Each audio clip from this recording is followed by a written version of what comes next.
Kamusta na po kayo? Ayan, po ako sa school. Nag-aaral po ako ngayon. Kain ang Diyos.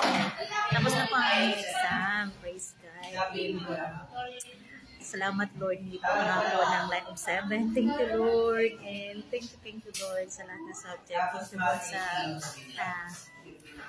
wisdom and knowledge na binigay niya sa akin. Talaga po mga kapatid, walang imposible sa Diyos kapag tayo nagtitiwala sa Kanya.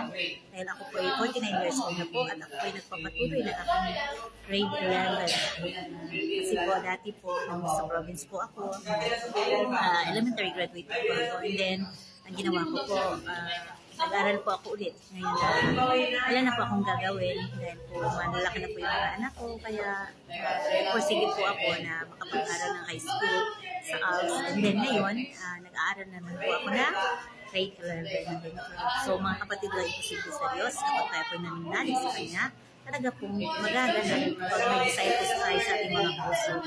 Ano man mga distraction, hindi yan makakadang kapag manatili tayo sa posisyon natin. Diyos, amen po ba? Ayan, sa mga kapatiran ka dyan, yung mga lahat ng mga OFW, hindi po yan ang last na buhay nyo. Maaari po kayong mag-aral muli kapag kayo po ay nakaluwag-luwag na sa buhay.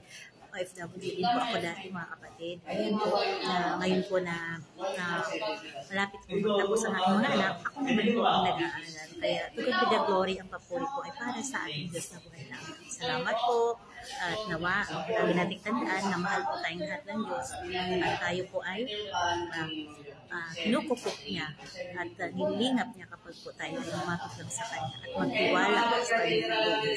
Hindi po natin kaya ang mga buhay kapatid kung wala ang Diyos sa ating mga puso. Kailangan lumakat po tayo alin sa Kanyang kalooban at mamuhay po tayo na alinsunod sa Kanyang kalooban.